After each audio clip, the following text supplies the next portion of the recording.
You're listening to the B&H Photography Podcast. For over 40 years, B&H has been the professional source for photography, video, audio, and more. For your favorite gear, news, and reviews, visit us at bnh.com or download the B&H app to your iPhone or Android device. Now here's your host, Alan Weitz. Greetings and welcome to the B&H Photography Podcast. Today, we are tremendously pleased to welcome photographer, filmmaker, painter, and artist Duane Michals to our show.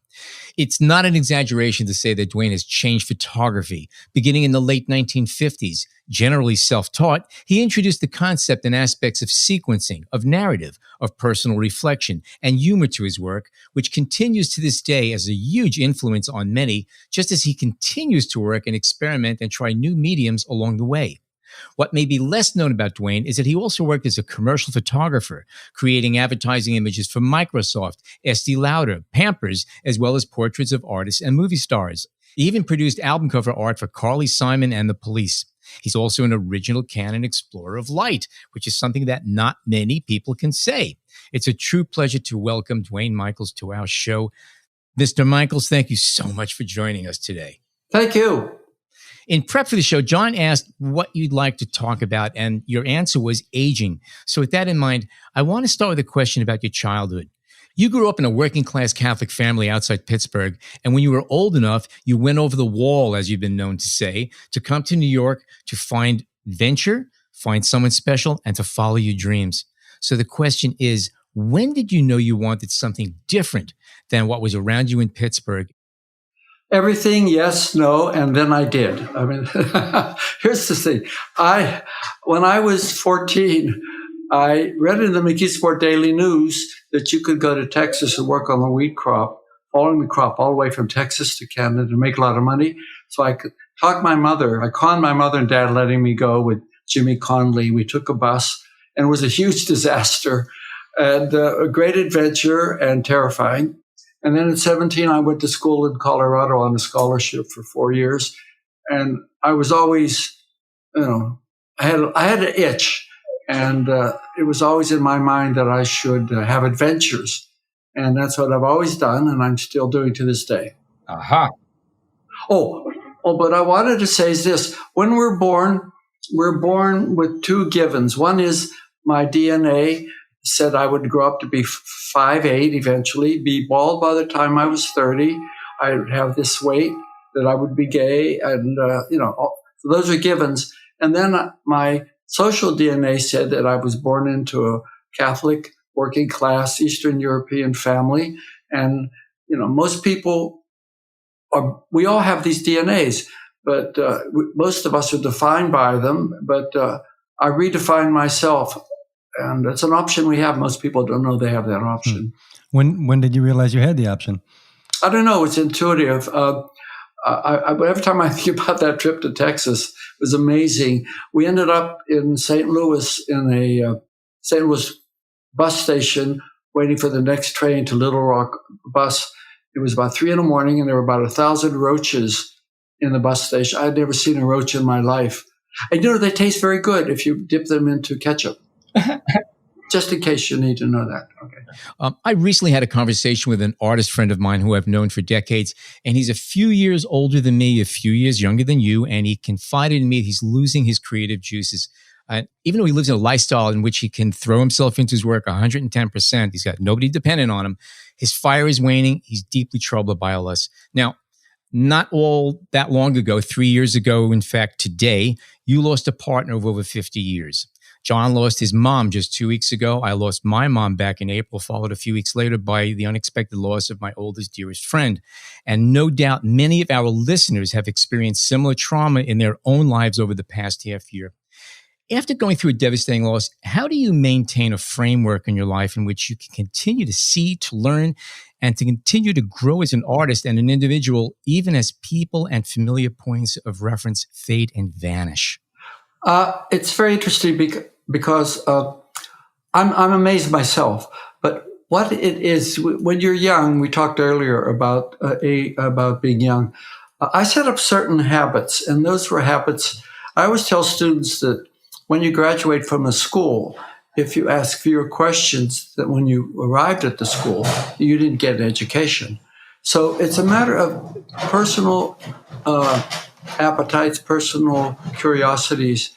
And I've always found, first of all, I never needed anybody to give me assignment. And I've developed a way of behaving. If I find something interesting, I throw myself entirely into it.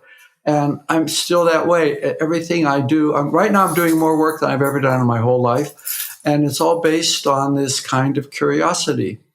And some people, the route is you have an initial idea, and then the idea is success and it's innovative, and then it becomes establishment, and then it becomes old hat. Well, that's the route, but I continue to constantly find something interesting and curious, and I do things in depth. I don't skim. A lot of work is skimming, but I really get very much involved. When I first discovered Magritte's work in 1960, I got so deeply involved. I went there. I went to visit him. I photographed him. I did 2 books on him. I had a Magritte drawing. I had a Magritte print. I read every book I could find on Magritte, and I still do that. And it's it's a basic principle. But so if you don't develop these habits when you're young, you run out of steam by the time you're 60 or even earlier. But I'm full of gas, so there you are. It's interesting. So you kind of believe that the same habits and really even the same way of looking at things continues with little change. Yes. From back then. Yeah. Life is a series of habits, and we have our comfort zones. We used to go to Mass every Sunday. We had lunch at my grandmother's every Sunday afternoon, blah, blah, blah, visit. These are series of habits, and some of my relatives still do it.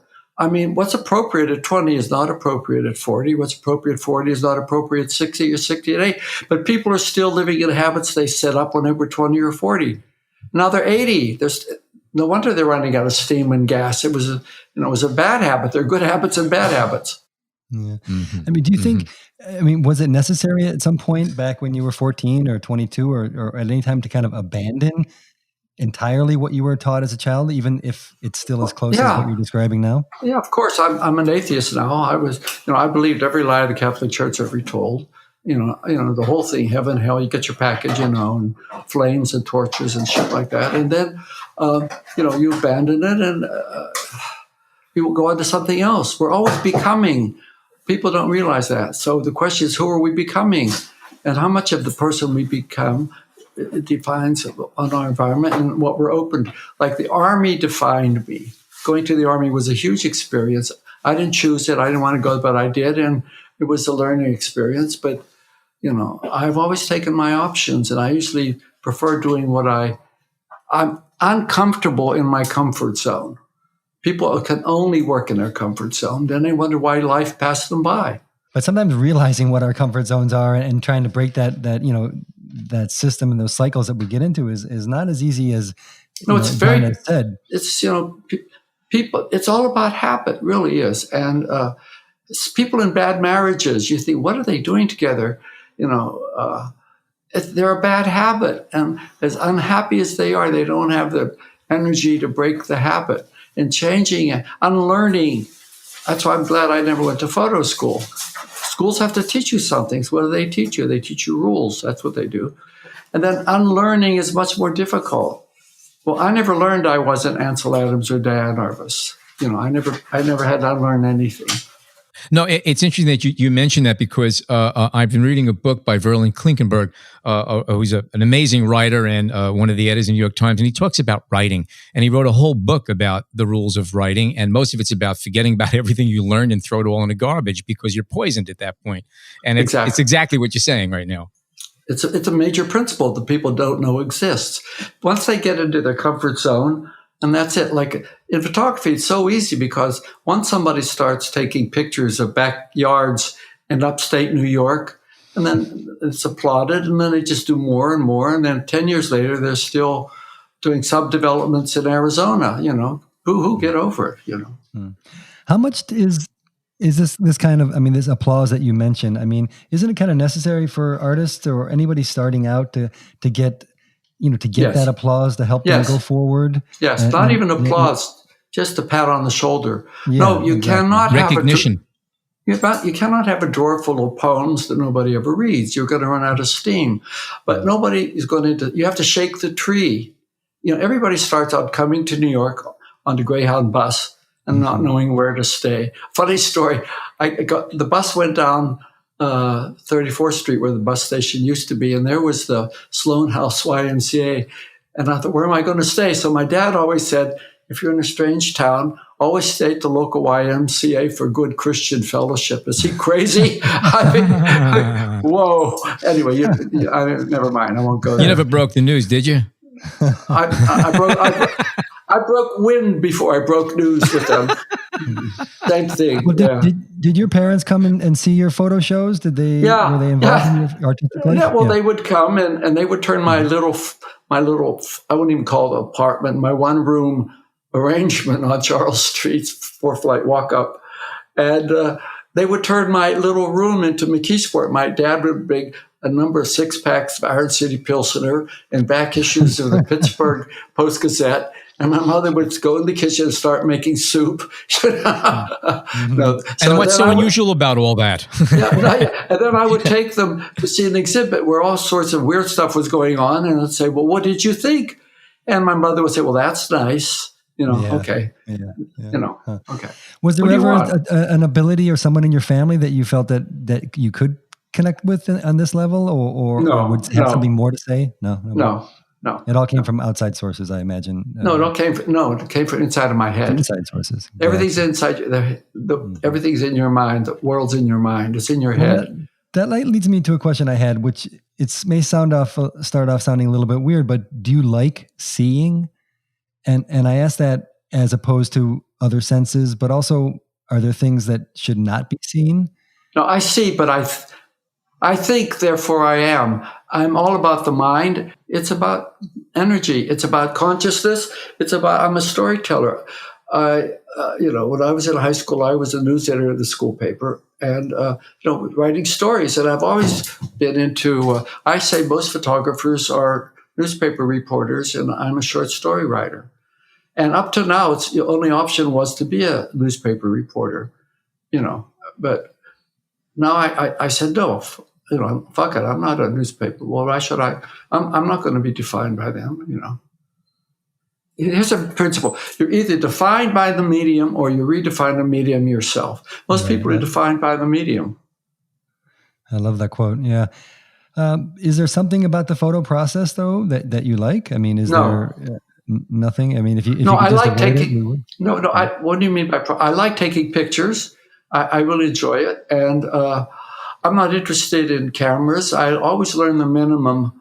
I learned on the job, and now I love digital. I really do, and that's why the Canon's bringing out a new digital camera that I'm hoping they're going to let me use. Because it's supposed to be hot stuff. But I say, fuck film. I really love digital. And by the way, funny. I know which cameras you're talking about. I used them earlier this week, and yes, you are going to be happy with them. Well, they let you use it. A guy who talks on a radio and makes everything upside down. A real photographer doesn't get to see one. I go to is there a Mr. Cannon? I'm going to kick his ass when I see him. By the way, it's spelled with a K. He changed it to C just for the branding thing. If I could take a jump back to we were talking a little bit earlier about recognition, younger people and being recognized and all that stuff. Yeah. You are at the extreme opposite end of that right now. Okay, you have it all under your belt, and you are still working, and you're still doing, you're still creating, and still investigating, and you're still curious, which is absolutely wonderful, and it's promising to know that this is possible. Now, so my question to you is, do you need to get feedback now on it? So it doesn't matter. If you're happy with what you do, that's good enough. I know what I'm doing. I don't need anybody to tell me I know what I'm doing. I know what I'm doing. But the thing is this, when you start out, you're insecure. You have no credentials. You don't know what door to put your foot in, how to get anything published. I have no idea what's going on nowadays, but I know in my generation, and you had to go around with a portfolio and Yeah, it's exciting. The first time there was a magazine called Contemporary Photographer, and I had a portfolio. I couldn't believe it, how that happened, And then when I got in camera, wow, look at that, But I never got over it. But then it's like the rich get rich and the poor get poorer. Those that do more, and those who never get their ass in gear never do anything. And I don't know how that's the way it works. That's all I know. Gotcha. While prepping for a show, I noted that, like a number of notable photographers, some of who've actually been on our show, you initially intended to be a graphic designer. And this little nugget didn't surprise me based on the fact that despite the casual snapshot quality of many of your photographs, they look just casual. Your sense of composition is impeccable. Is this second nature, or do you really ride the frame lines as you're shooting? No, I don't even know what you're talking about. I think you are, but I just made it up. It sounded good, I thought. No, it doesn't. Anyway, all right. No, it's a matter of instincts. I have certain instincts, but my instincts are not related to photography. I'm a big reader. I still read to this day. I have many, many references. I'm of the early 20th century. My references are surrealism. My references are William Blake. My references are Walt Whitman and Rimbaud. And so I'm not defined by photography at all. I couldn't care less about Ansel Adams and all that stuff.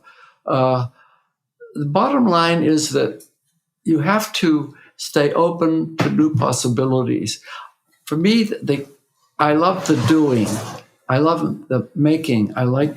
We're doing new stuff now where we're putting stuff on it's very funny because Josiah has always said, you got to get on the internet and you got to do Facebook and Instagram. I said, no, why do I want to do that? And I do. I turn out something once a week, something new. And I absolutely love it. This is the future.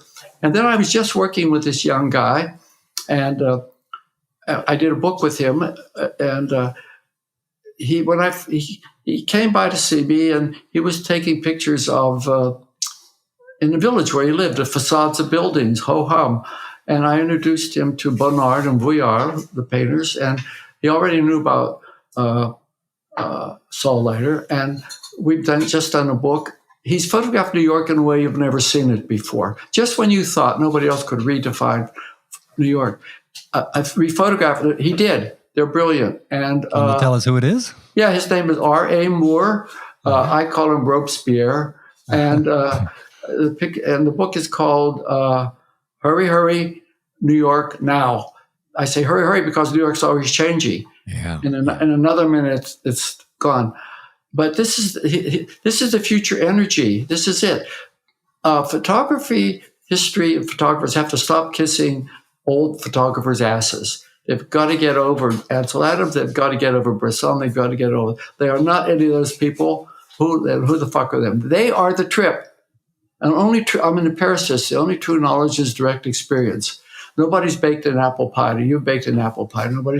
It's direct experience. So stop photographing somebody else's life and start photographing your own. Mm-hmm. Did you get all that? I'm giving a quiz at the end of this conversation. Yeah, we got all that for sure. All right. Well, let me ask you. You mentioned some photographers, and I've also seen you speak on Robert Frank, and I think you might not hold him in the same. No, Robert Frank's Robert Frank is it. He is the hero. He is the Robert Frank and Cartier-Bresson. They are the Picasso and the Matisse of the photo world. They are profound. They're one of a kind. They're originals, and people are still trying to copy them, to be like them. But they're not. These people were not born in Switzerland. They weren't born in Paris. They were born like me in McKeesport, Pennsylvania, or in Ashtabula, Ohio, or someplace. So can I ask, jumping back, do you feel any need to kind of reconcile the two worlds that are clearly so important? I mean, one is the McKeesport and Pittsburgh and your upbringing, and the other is kind of the rejection of that to some degree, and the world you built for yourself.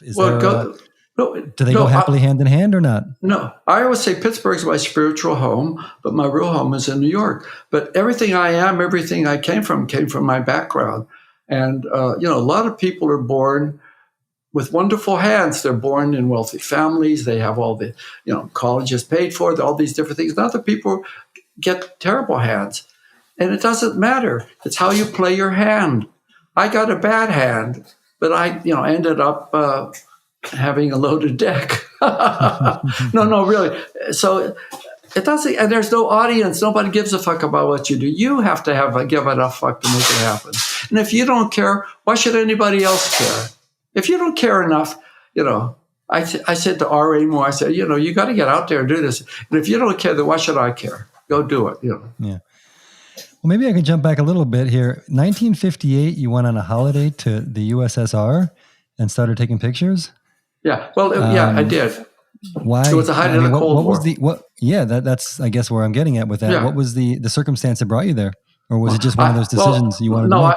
No, I always wanted to be a communist, and I look good in red, and I used to grow a little mustache so I looked like Stalin. No. It's the same principle that took me to Texas. It was the same instinct. I wanted an adventure. I was curious. I was working at Time Inc. doing graphic arts.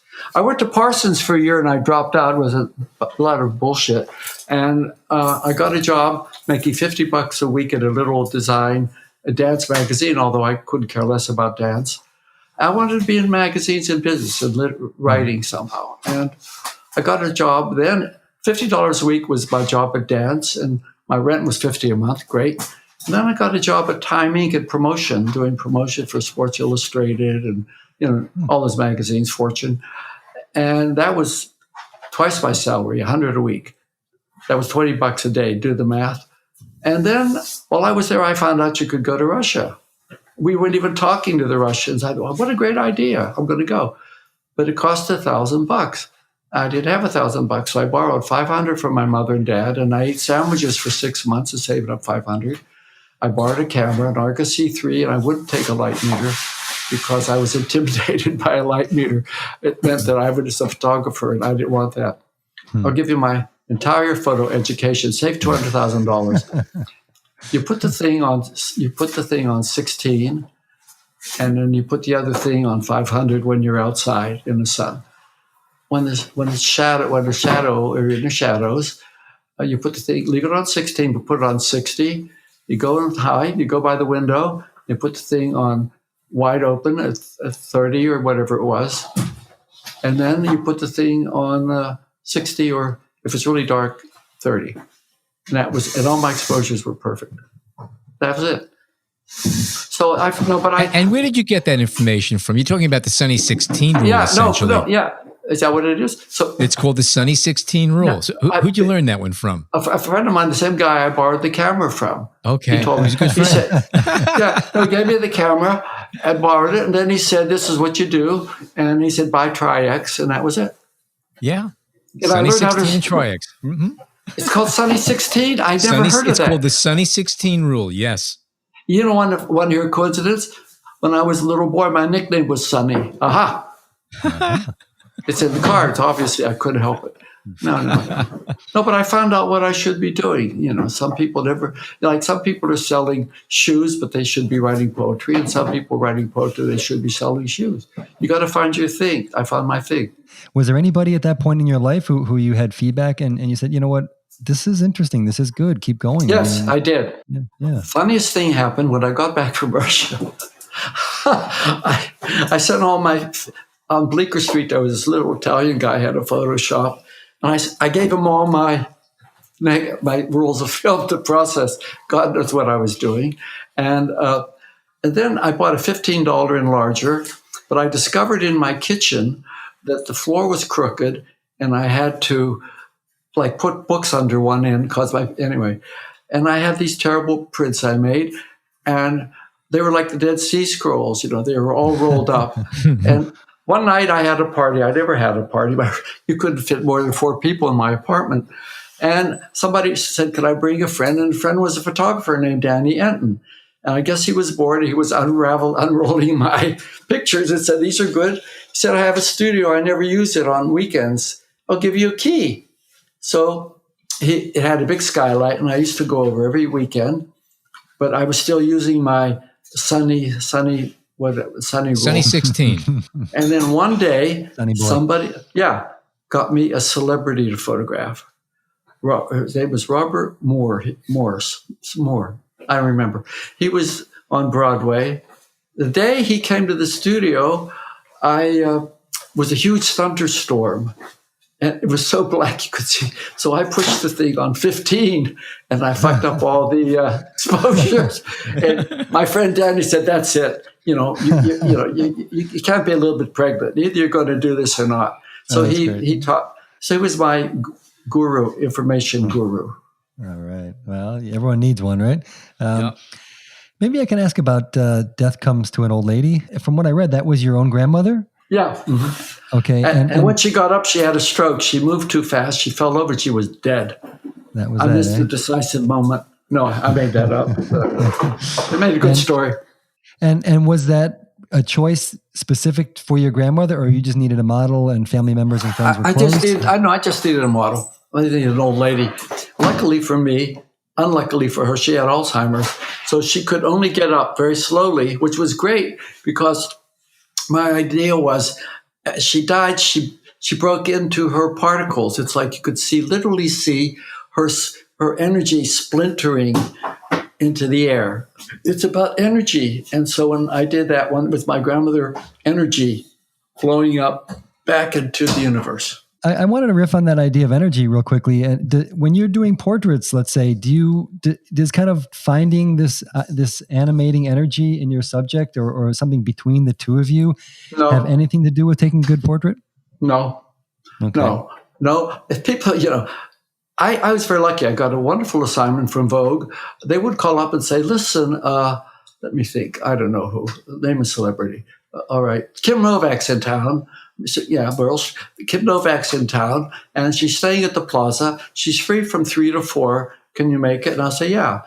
So I would go to a hotel room and alone with Kim Novak to no avail. And, I never claimed to I hate when people, you really capture bullshit. I don't even know what nonsense. And did it express anything? No. I went there and I had certain conditions. I had a space, I had light, and then I had the model. And I tried to come up. Well, for example, when I went to photograph Warren Beatty the night before Bonnie and Clyde opened, he was staying at the St. Regis.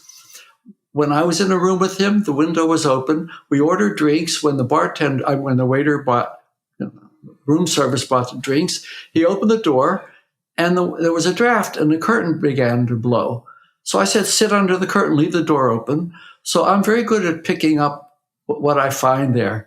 Did I capture anything? Do I know him? No, I don't know. How could I know? Nonsense. Well, you read the situation. I mean, But my instincts are very good, and from the very beginning, they started in Russia. My instincts. And what about? I mean, do you feel at all that you have a different personality or a different hat, as they say, when you shoot a commercial assignment? Yeah, absolutely. No, absolutely. Jobs are jobs, and they pay a lot of money. I love doing commercial work. I'm not a photo snob. I'm just as proud of my commercial work as I am of my private work. What I mean by that is that there are those photographers who are very successful commercially, but have never had one museum show. And then there are those museum photographers who are real snobs about commercial work, but they couldn't make a nickel. Well, for example, I was early on when I was working and I was on location doing a job, and this young woman comes up to me and says, "Who are you? Are you?" And I said, "Yes, I am." She said, "Well, what are you doing here?" I said, "I'm making a living." She said, and she looked at me and she really said, "Oh, I would never sell out." I want to say, "Honey, you have nothing to sell. All these people that were going to sell, they have nothing to sell." She couldn't exist for 5 seconds in a commercial world. So any artistic person who looks down on commercial photography, get over it. Yeah.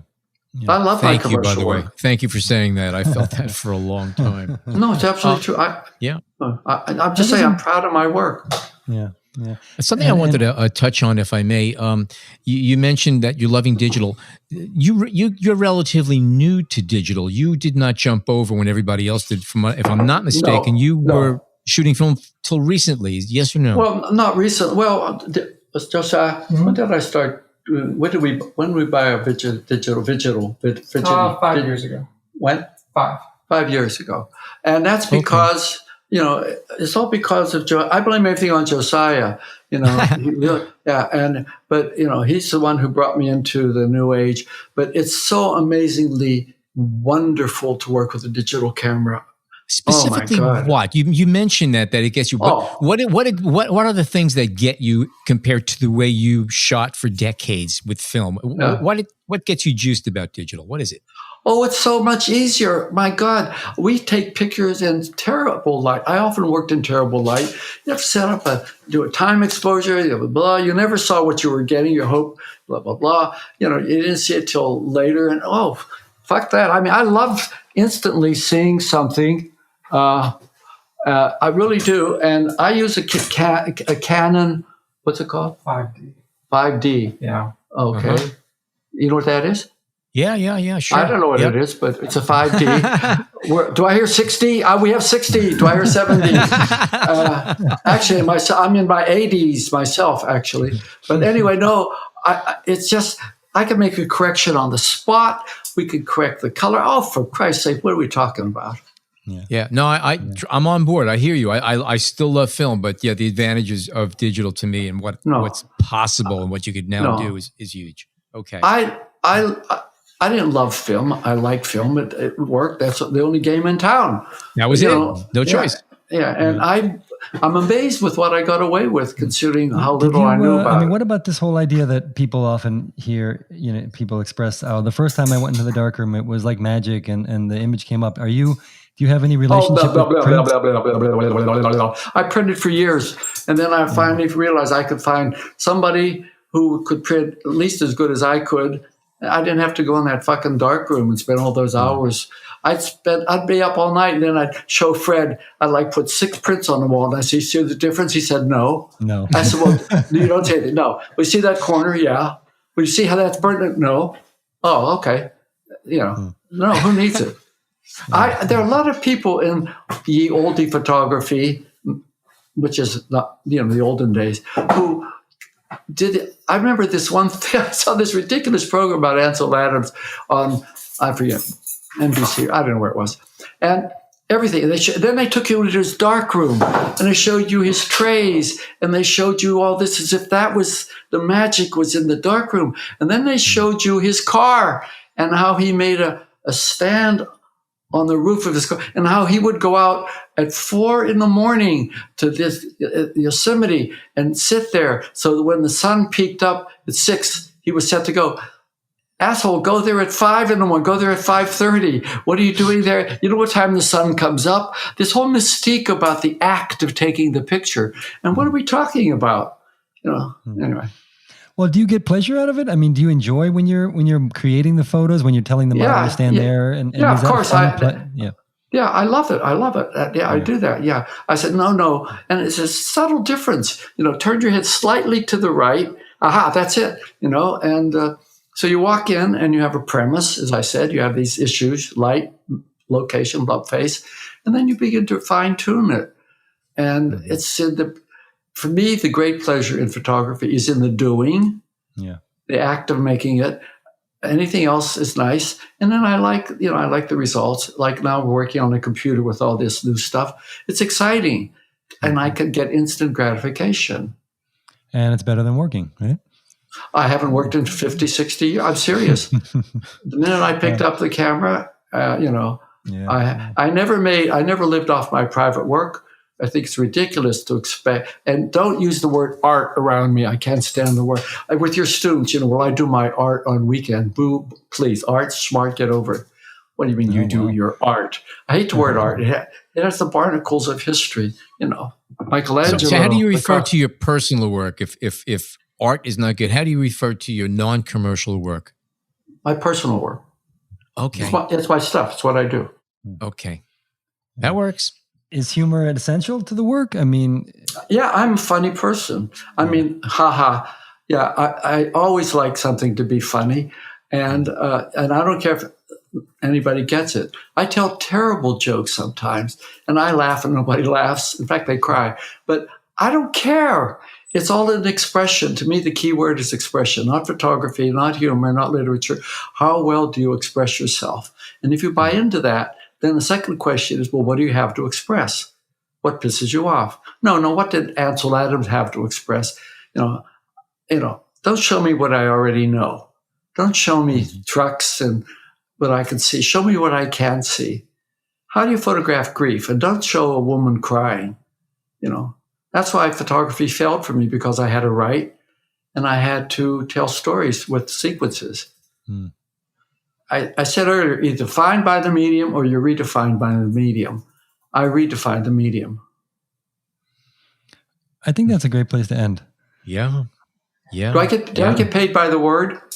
Yes. We can arrange something. Yeah. If I may, can I throw one more question at you? Sure. It came up a few times. I want to go back to it.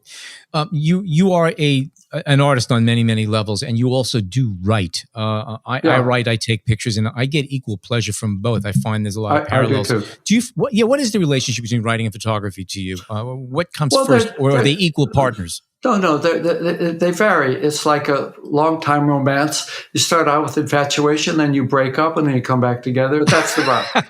But no, it's about the need to. For example, I'm going to work on something about cats, and I have this funny thing I wrote about cats, but I'm going to have to write. I want to write something with it. I have no idea what I'm going to write. You know, that's the creative process. If you already know what you're going to do, then you're not being creative. That's why people take the same picture over, and Cindy Sherman over and over and over. Only the hat has been changed to protect the innocent. You know, that's not creativity. That's a bad habit. But the thing is, creativity, you don't know what you're doing, and the creative part is figuring it out.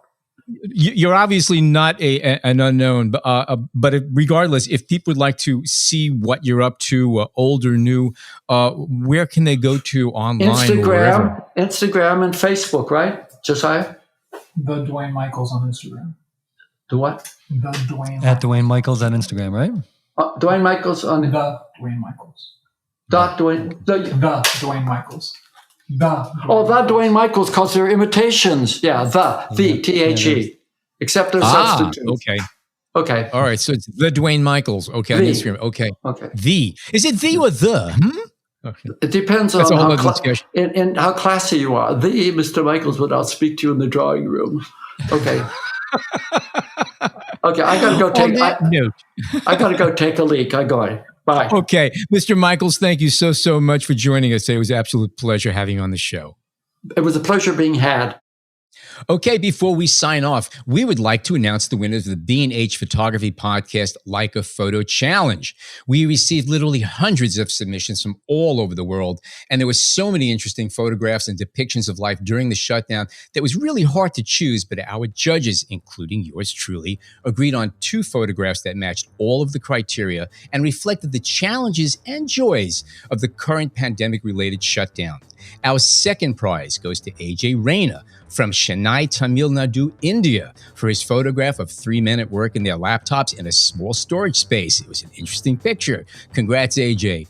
And the first prize, which is a Leica Q2 full-frame camera, goes to Carlos Vives of Barcelona, Spain, for his double exposure photo of 2 women cheering for healthcare workers from the window of their apartment. Congrats, Carlos. You're going to love your new Q2, and we look forward to seeing what kind of pictures you're going to be taking with it. It's wonderful to see listeners from all over the world taking part and winning this contest. And we're going to be posting both of the winning photographs on the B&H Photo Podcast landing page. So that wraps up another episode. My name is Alan Weitz, and on behalf of John and Jason, thank you so much for tuning in today.